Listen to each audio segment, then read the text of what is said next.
Hey, how big.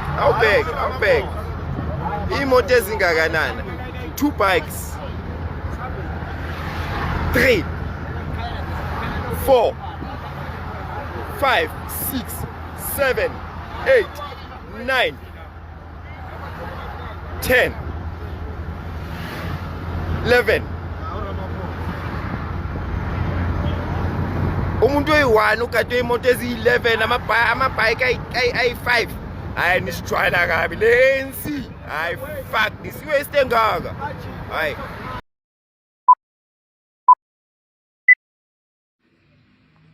Welcome everyone to Newzalo G, the channel that talks about politics in South Africa. What you just saw is the convoy of the president. That is what you just saw. Is driving in with 11 cars, BMWs, black X5s, different modern motorbikes. It's been transported, it's been protected, which is good as a leader. A leader needs to be protected, but he's been transported with 11 cars. These cars, they need maintenance. These cars, they need drivers that needs to be paid, and these cars, they need fuel. 11 cars. And if you think that you have seen the West convoy, that was nothing. Our president has more cars than ever before. Watch another video here.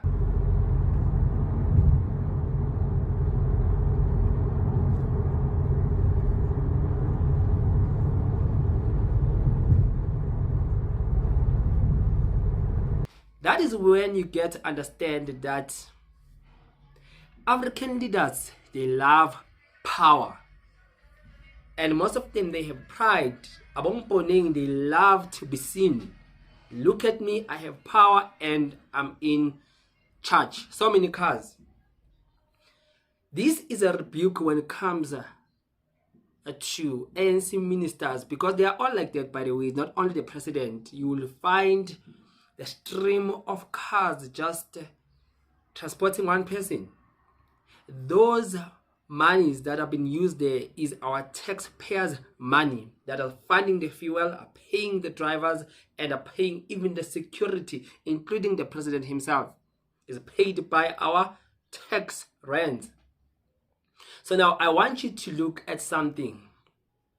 I want you or us to look at the leader of the opposition.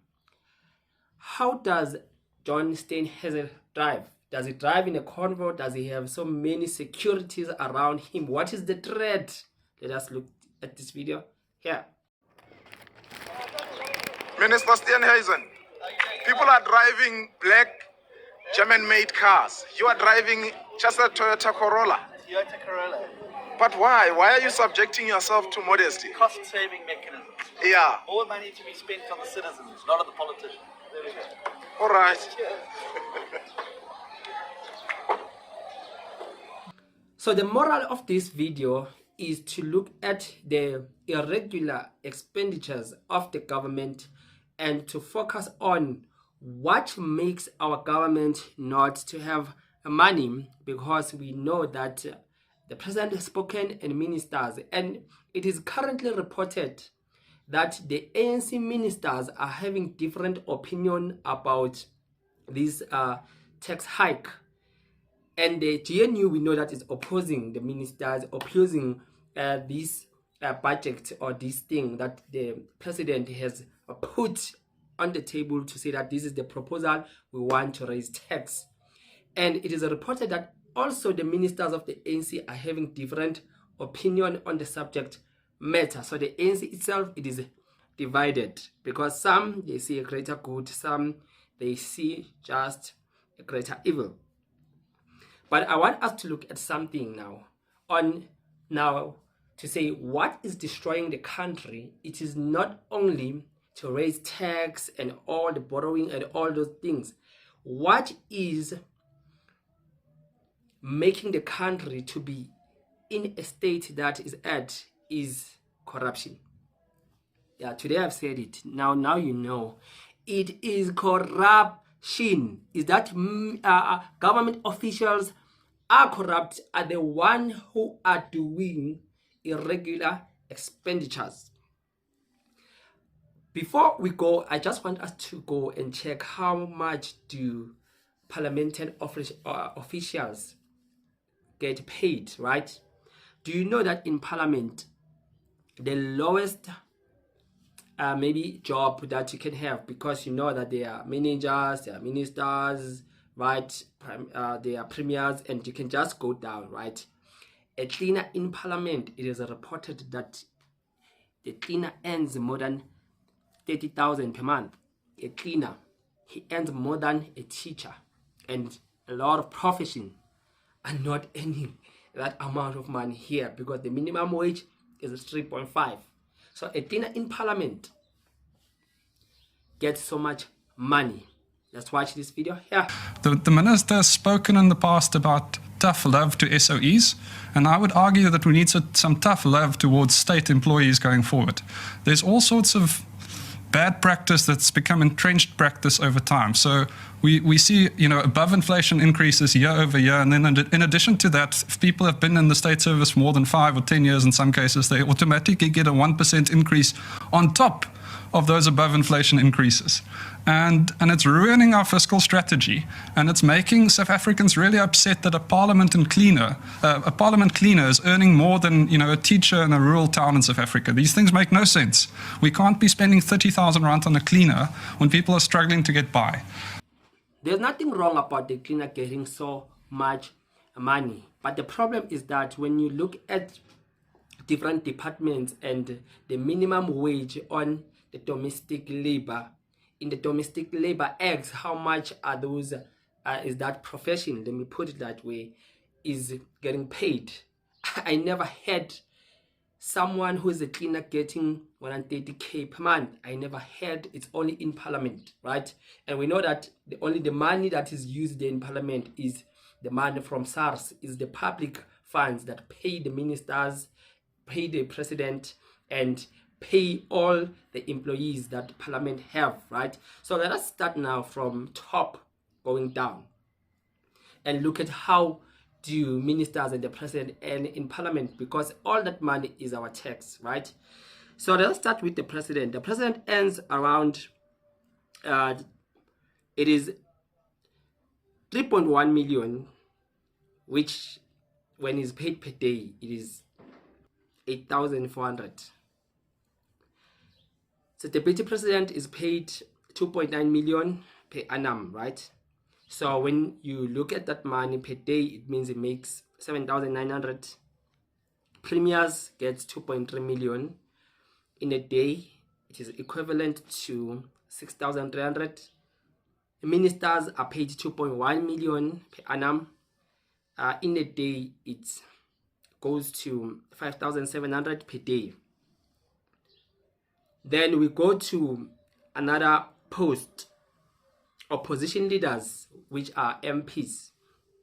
All the MPs, they get around 1.6 million per annum, right? Which results to 4,383 per day. Then we go to mayors. Then mayors get 1.4 million per annum, which results to 3,800 per day. Then we go to minority leaders. They get 1.3 million, which results to 3.5 per day. Then we go to municipal leaders. They get 630k per annum, which results to 1,700 per day. So all of these are the monies that are being used, are tax monies that have been used to pay public servants, government employees, including the president.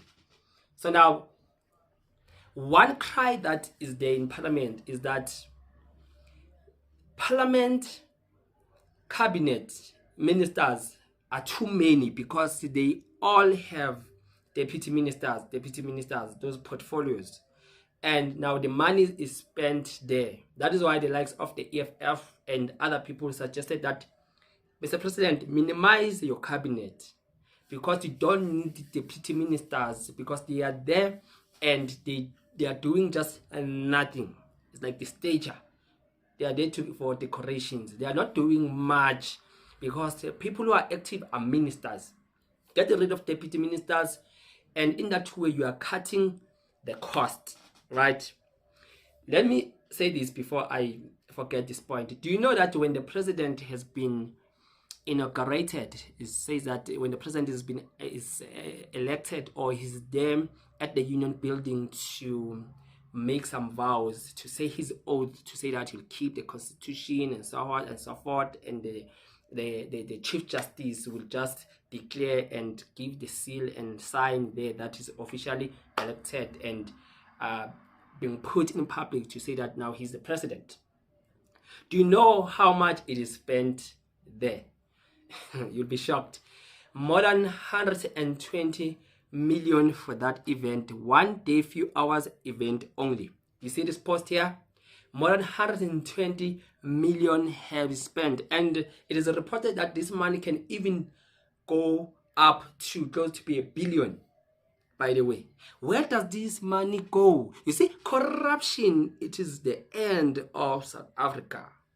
Because now the president needed to be decisive when it comes to corruption and to deal with catered deployment, corrupt ministers and government officials who are looting the state, right? So now I want us to look at something. Let us check this post here.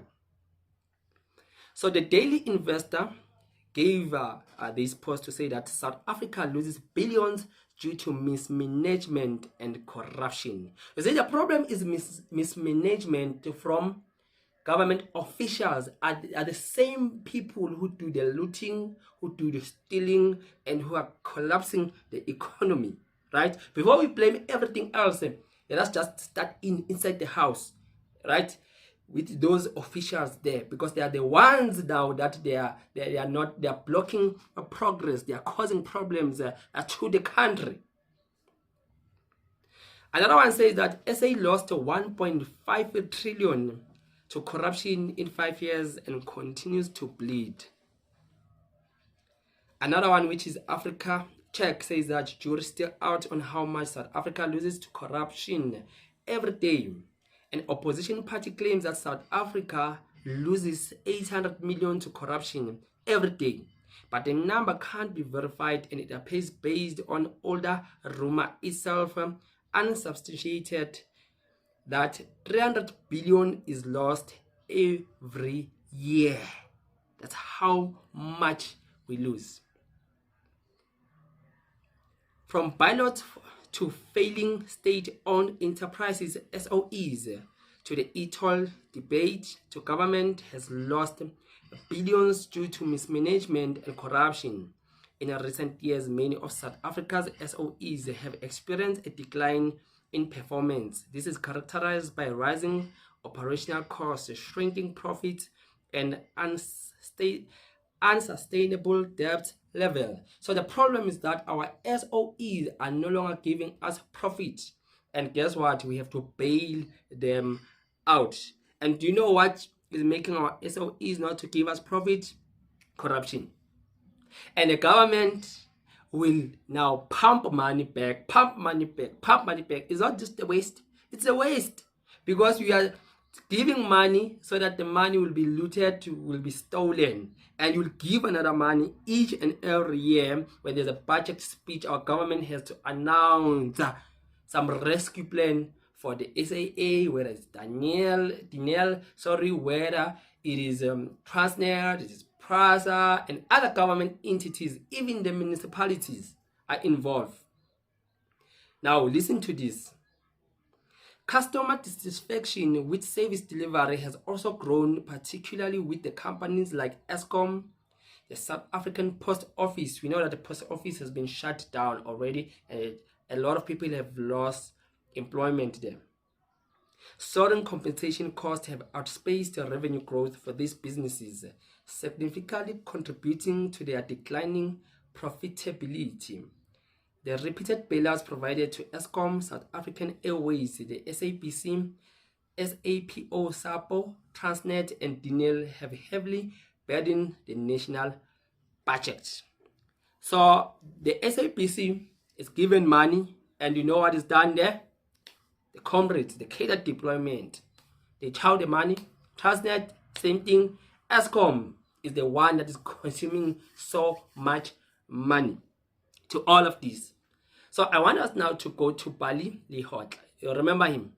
Yeah, he's the guy that used to count us, right? But he's no longer working there to SA statistics. So he says that something very interesting, right? I want us to take note of what he said. Tax and borrow is how the government gets revenues. So meaning there's tax that the government accumulates and there's a borrowing that it makes, right? South Africa has one of the top stock in the world and has pensions, and developing countries don't borrow because they have pensions. South Africa has pensions that it can borrow from. This resource we have in abundance. The stock exchange is about 18 trillion rands. We have enough resources to borrow even to ourselves. We don't need to increase taxes. The problem is theft and how we handle money. Yes, that's where we agree. We avoid borrowing to ourselves because we know we will steal the money. We rather steal somebody else's money. What makes our government broke is corruption and theft. Catered deployment has destroyed some departments, have destroyed some SOEs, and has made the country to be financially down. That is catered deployment is one of the policies that the ANC have. Even the DA has the similar thing, because they all employ what? Their members. People who have no qualifications, people who are there just for themselves, right? Who are there for power, for self-enrichment, right? So all of this is not working for our country, and we are in the state because our president has failed to be decisive and to deal with corruption. And when he came to power, remember when he was presenting the new dawn that was coming in, he promised that he would deal robustly with corruption. But under his watch, imagine trillions are being lost each and every year under his watch. And these atrocities are committed by what? Government officials, through tendership, through giving money to their friends, and through stealing government money without the public knowing. This is what's killing our economy, and this is what is killing South Africa as it is. Please don't forget you can subscribe to this channel, and you can support us by leaving your comment, pressing the super thanks button. Until we meet on the next video, and I'm saying I'm out.